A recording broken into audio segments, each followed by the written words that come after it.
2, 1, 0. Bonjour et bienvenue dans le ministère de la préparation de l'épouse glorieuse de Christ.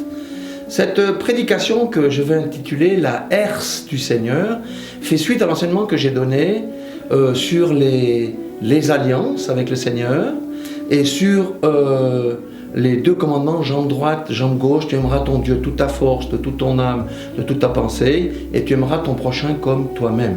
Ça, c'est notre part. Dieu a fait sa part pour le salut, mais Dieu attend que nous fassions notre part sur ces deux commandements, parce que la parole dit, je ne vais pas développer l'enseignement, mais que de ces deux commandements dépendent toute la loi des prophètes. Maintenant, j'aimerais vous orienter sur qu'est-ce qu'il en coûte lorsqu'on ne respecte pas ces deux commandements. Alors d'abord, qu'est-ce qu'une herse? Alors au temps médiéval, vous aviez des châteaux fortifiés et on avait une herse, ça veut dire c'est une grande porte. Lorsque la herse était en bas, personne ne pouvait pénétrer. Par contre, lorsqu'on la levait, l'ennemi pouvait entrer, on pouvait entrer et sortir. Donc la herse de Dieu, c'est une protection. Mais lorsque la herse du Seigneur est levée, l'ennemi peut entrer, ça veut dire les mauvais esprits peuvent commencer à vous détruire ou à détruire la personne dont la herse est levée. Nous sommes comme un château fort, frères et sœurs. Il faut bien comprendre la chose. Nous sommes un château fort et le Seigneur nous protège parce que la herse est en bas. Et lorsque nous sommes à l'intérieur du château fort, nous sommes préservés de l'extérieur. Amen. Alors, j'aimerais commencer pour vous lire un texte dans les Lamentations de Jérémie, chapitre 1er, verset 9. Amen. La parole dit ceci. La souillure était dans les pans de sa robe et elle ne songeait pas à sa fin. Amen. Ça veut dire, vous voyez, il y a des chrétiens qui vivent avec le péché de manière insouciante, mais qui ne pensent pas à leur fin. Parce que le salaire du péché, c'est quoi? C'est la mort. Maintenant, qu'est-ce qu'il est dit? Deuxième partie du verset. Elle est tombée d'une manière étonnante et nul ne la console. Amen. Nous allons au verset 13 du chapitre 1 et nous allons voir comment agit le Seigneur. Fin du verset 12. Il dit « L'Éternel m'a affligé au jour de son ardente colère ». Parce qu'il vient un moment donné où la patience de Dieu est à bout et c'est le jugement qui tombe. Parce que Dieu est patient. Là, la colère riche en bonté, mais à un moment donné, quand on dépasse une ligne, le jugement tombe. D'en haut, il a lancé mes os dans un feu qui les dévore. Il a tendu un filet sous mes pieds, il m'a fait tomber en arrière, il m'a jeté dans la désolation, dans une langueur de tous les jours. Sa main a lié le joug de mes iniquités. Vous voyez, frère, quand on dit qu'on tape sur le péché, c'est pas pour embêter les gens. C'est parce que le péché, vous voyez ce que ça produit ici? Sa main a lié le joug de mes iniquités, elles se sont entrelacées, appliquées sur mon cou. Il a brisé ma force, le Seigneur m'a livré à des mains auxquelles je ne puis résister. Quelles sont les mains auxquelles le Seigneur a livré la personne? C'est Satan et ses démons. Pourquoi? Parce que la herse a été levée à cause des iniquités. Le Seigneur avertit les gens, par le pasteur, par un frère, par une sœur, par une lecture, par une méditation. Il dit, mets ta vie en ordre. Mais à force d'écouter le Saint-Esprit, tu ne la mets pas en ordre, la herse se lève, et voilà ce qui arrive à ceux qui vivent dans la négligence. Maintenant, vous voyez, même au verset 18 du chapitre 1er de Lamentation de Jérémie, il dit, l'Éternel est juste, mais l'Éternel est un Dieu juste. Si tu pêches, toi tu penses que tu vas passer à côté, mais tu vas récolter ce que tu sèmes. La Bible dit que chacun récoltera et moissonnera ce qu'il a semé. Et il dit, car l'Éternel est juste, car j'ai été rebelle à ses ordres. Écoutez, vous tous, peuple, et voyez ma douleur. Mes vierges et mes jeunes hommes sont allés en captivité. J'ai appelé mes amis et ils m'ont trompé. Mes sacrificateurs et mes anciens ont expiré dans la ville. Amen. Vous voyez la conséquence du péché? La herse est levée. Parce que je n'ai pas marché dans les deux commandements. Soit je n'ai pas mis Dieu à la première place dans ma vie, soit je n'ai pas aimé mon prochain. Et quand je n'aime pas mon prochain, je viole l'alliance que j'ai accompli avec le Seigneur. Et à ce moment-là, à force de répétition, le Seigneur va lever la herse et les puissances des ténèbres commencent à construire leur forteresse jusqu'à ce que nous soyons complètement entourés et détruits. Maintenant, j'aimerais lire avec vous deux textes dans Matthieu pour vous montrer un petit peu ces principes. Le premier, c'est dans Matthieu 18. Matthieu 18, c'est l'histoire du serviteur impitoyable. Vous savez qu'il y avait un serviteur impitoyable qui avait demandé à son maître de lui faire grâce. Le maître lui a fait grâce, mais le serviteur impitoyable n'a pas été capable de faire grâce à son serviteur lui-même qui lui avait demandé de faire grâce. Vous voyez? Et au verset 30, il est dit du chapitre 18, prenons le 29.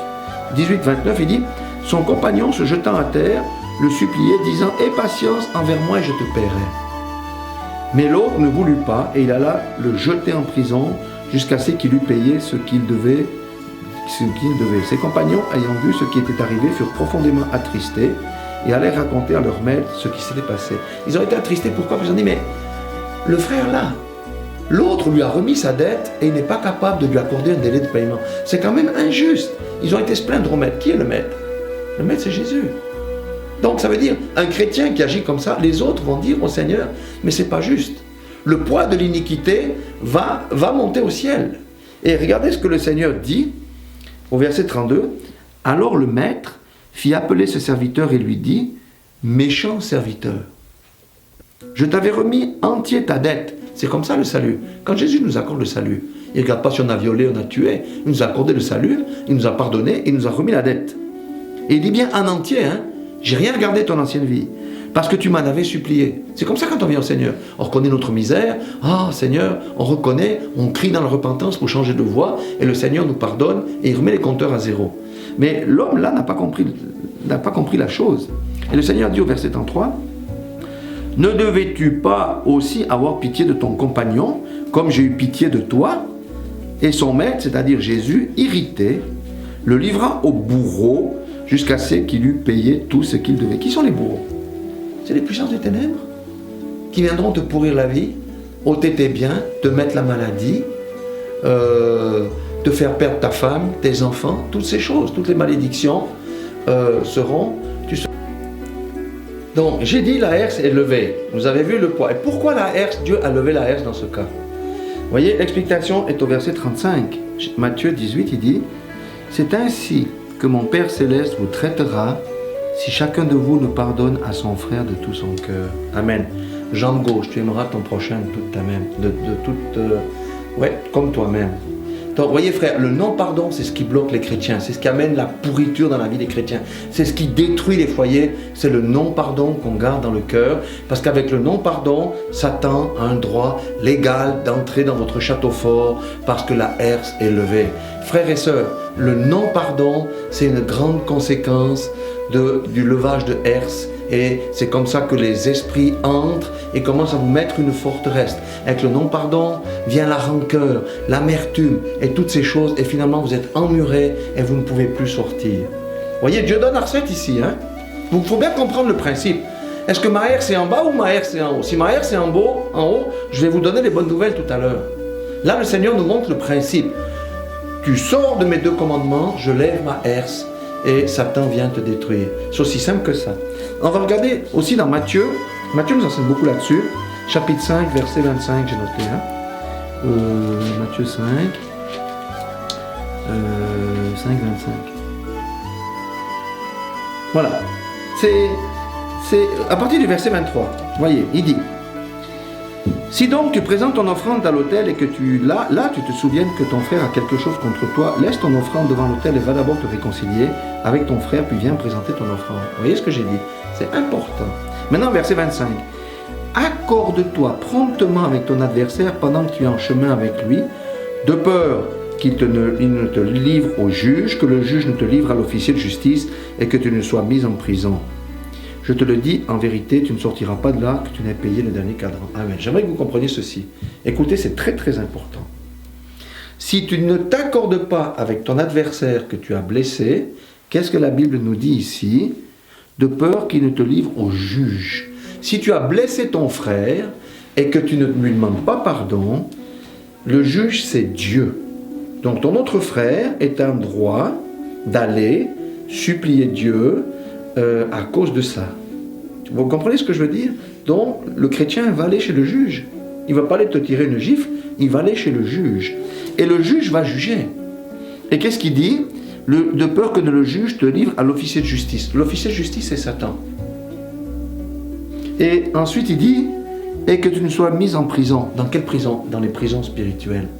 Et là, les forces des ténèbres peuvent commencer à faire leur œuvre pour ta destruction. Vous voyez, frères et sœurs, l'alliance avec le Seigneur, il ne faut pas jouer avec ça. Le Seigneur a donné sa vie pour nous racheter, il a versé son sang, on lui a mis la couronne d'épines, on lui a percé les mains, percé les pieds. Il demande seulement deux choses. J'ai donné ma vie pour vous, donnez votre vie pour moi. Et donner la vie pour le Seigneur, c'est donner sa vie pour son prochain. C'est quelque chose de concret. Et quand on donne sa vie pour son prochain, il n'y a pas de non-pardon, il n'y a pas de haine, il n'y a pas de division, il n'y a pas de querelle. Parce que si ces choses sont en abondance dans le corps de Christ, c'est ce qui détruit les églises. Pourquoi? Parce que les églises ont aussi des herses. La herse est levée, Satan peut entrer avec les démons de jalousie, de querelle, et finalement ça va détruire l'église. Amen. Vous comprenez le principe. L'amour de Dieu et l'amour du prochain. Quand on brise ces deux commandements, on s'expose de la part du Seigneur. Mais comme j'ai dit, le Seigneur est lent à la colère, riche en bonté, mais il ne faut pas pousser, parce qu'à un moment donné, le jugement va venir. J'aimerais encore lire pour que vous compreniez bien. C'est un enseignement qui est tellement important que je vais vous lire encore le psaume, un psaume, là-dedans il y a des bonnes nouvelles, c'est le psaume 106.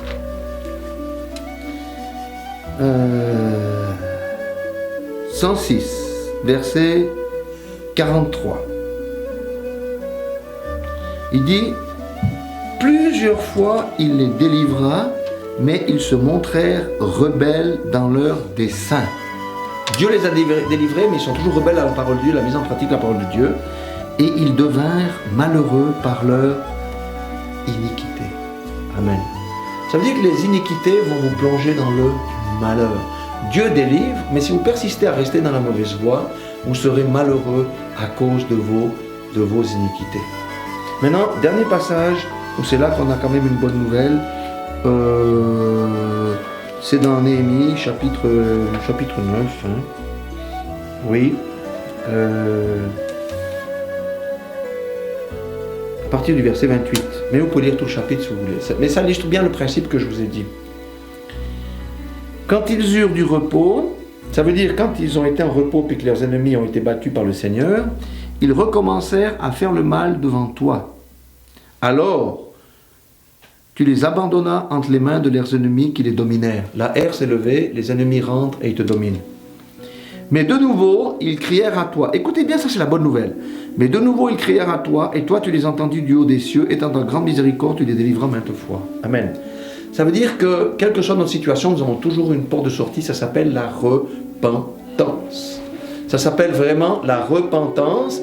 Et la repentance, c'est ce qu'il y a de plus important, c'est notre porte de sortie. Je donnerai deux exemples extraordinaires au niveau de la repentance. C'est David. David, il a fait plus de péchés que vous et moi confondus. Il a tué, il a commis l'adultère, il a eu un fils bâtard. Mais est-ce que Dieu ne l'a pas rétabli dans sa position de roi? Oui, parce que David s'est repenti et il n'a plus jamais recommencé. Amen. L'autre exemple le plus remarquable, c'est le roi Manassé. 2 Chroniques chapitre 33, allez lire ça. Le roi Manassé, qu'est-ce qu'il a fait? Il a fait tout ce que la Bible interdit de faire. Et quand la herse a été levée, la parole de Dieu dit que il fut emmené à Babylone dans les fers. Ça veut dire qu'il a dû marcher à Babylone. Il était roi et il se trouvait dans une prison. Et lorsqu'il était dans la prison, il a prié son Dieu, il s'est humilié devant son Dieu et Dieu l'a rétabli. Et quand Manassé est rentré en Israël, il a repris le poste de roi. Et qu'est-ce qu'il a fait? Il a détruit les idoles, il a marché droit. Amen. Vous voyez, ça c'est la bonne nouvelle. Donc si je résume, la herse. Chacun de nous, nous sommes comme un château fort. Les églises sont aussi des châteaux forts. D'accord? Maintenant, lorsque nous marchons avec Dieu à la première place et dans l'amour du prochain, la herse de protection est en bas. Mais lorsque nous commençons de manière répétitive à mettre Dieu à la deuxième place ou à ne pas aimer notre prochain comme nous-mêmes, la herse va se lever et là, nous sommes livrés au bourreau et le bourreau nous met dans des prisons spirituelles et c'est là que on a les forteresses qui commencent à grandir autour de nous. C'est comme si on nous emmure vivants et d'une fois que le mur autour de nous est au-dessus de nos têtes, on ne peut plus sortir et nos cris ne portent plus. C'est pour ça que si nous sommes dans cette situation, frères et sœurs, il faut mettre son genou à terre, il faut prier, il faut se repentir. Vous pouvez demander l'aide de votre pasteur ou d'un groupe de prière pour vous aider à briser maintenant les forteresses dans lesquelles vous êtes tombés. Donc vous voyez, c'est vraiment un principe spirituel et nous devons comprendre ces choses-là. Nous devons comprendre ces choses-là. Si une église vit dans la division et les querelles, c'est que la haine s'est levée, parce que ce n'est pas une situation normale. Et si la haine s'est levée, qu'est-ce qu'on doit faire? Toute l'église doit se mettre à genoux et se repentir pour chasser Satan, pour détruire les forteresses et être libérés. Voilà, que vous soyez bénis dans le nom puissant de Jésus-Christ. Je vous recommande aussi d'écouter la prédication sur les alliances. Parce que là, vous allez comprendre des choses extraordinaires qui nous ont été cachées pendant très longtemps. Et réfléchissez bien à cette prédication sur la herse. Donc, nous avons enregistré cette prédication dans les studios de NAS4 TV à Chavannes-près-Renan, près de Lausanne. Si vous voulez entrer en contact avec nous, nous poser des questions, l'email, etc. va défiler au bas de l'écran. Si vous voulez faire une offrande volontaire, sachez que ce n'est pas pour notre poche, mais les offrandes que nous récoltons servent à des œuvres de soutien, soit des écoles en Afrique, des villages, ou même ici en Suisse, auprès des pauvres, des indigents, de la veuve et de l'orphelin. Voilà, que le Seigneur véritablement vous bénisse, vous fortifie, et que les paroles qui sont sorties de la bouche de son serviteur, par son Saint-Esprit, puissent toucher votre cœur et vous amener dans une position plus favorable. Voyez, soyez tous bénis au nom du Seigneur Jésus-Christ. Amen.